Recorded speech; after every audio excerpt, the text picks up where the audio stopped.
அனைவருக்கும் வணக்கம். நான் உங்கள் நண்பன் செல்வகுமார் விஜயகுமார். இது ரொம்ப இம்பார்ட்டண்ட்டான வீடியோ. Please do share. நம்ம இந்தியாவில் மட்டும்தான் ஒன்றுமே இல்லாததுக்கெலாம் நம்ம டேக்ஸ் கட்டுவோம். அது ரொம்ப முக்கியமானது ரோட் டேக்ஸ். ஹெல்மெட் போட்டு போகலைன்னா ஃபைனு, லைசன்ஸ் இல்லைன்னா ஃபைனு. ஆனால் அதே ரோடு வந்து குண்டும் குழியுமாக இருக்கும்.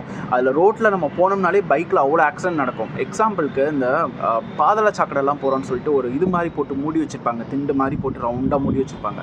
அந்த மாதிரிலாம் இருக்குது அப்படின்னா தயவு செஞ்சு அது மேலே ஏறி நிற்காதீங்க. கண்டிப்பான முறையில் சொல்கிறேன், நானே எக்ஸ்பீரியன்ஸ் பண்ணியிருக்கேன். ஏறி நிற்காதீங்க, அதில் கொஞ்சம் சுற்றி போங்க, இல்லைனா அதை அவாய்ட் பண்ணிடுங்க. அது மேலே ஏறி நின்று நிறையா பேர் இறந்துருக்காங்க இந்த வீடியோவில் இருக்கிற மாதிரி. அதே மாதிரி நிறைய இடத்துல குழி தோண்டி வச்சுட்டு இந்த சைடு ரோப் மாதிரி போட்டு காஷன் போட்டு வச்சுருப்பாங்க. இல்லைனா ஒன்றுமே போடுங்க. நம்ம ஊரில் 2 குச்சி வேப்ப மரத்து குச்சியை நட்டு வச்சுருப்பாங்க, இல்லைனா அதுவுமே இருக்காது. அதனால் ரோட்டில் போகிறீங்கன்னா கொஞ்சம் பார்த்து போங்க.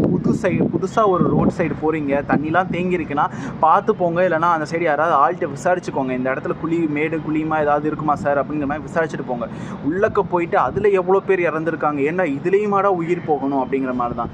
எவ்வளவோ வரி போடுறாங்க. இதுக்கெல்லாம் வந்து நம்ம மக்கள்லாம் நம்ம நினச்சி நம்ம ஜட்ஜ் பண்ணி அப்போ கவர்மெண்ட்டுக்கு எவ்வளவோ வந்து ஃபைன் போடணும், எவ்வளோ வரி போடணும்னு எனக்கு தெரில. நம்ம வந்து ஹெல்மெட் போட்டு போகல, நம்ம லைசன்ஸ் இல்லைங்கிறதுக்கு நம்ம ஃபைன் கட்டுறோம்ல. அப்போ அதே மாதிரி குண்டும் குழியுமா இருக்குது. நம்ம வந்து டேக்ஸ் பே பண்ணியும் நமக்கு இப்படி இருக்குங்கிறக்க நம்ம கவர்மெண்ட்டுக்கு ஃபைன் போட முடியுமா?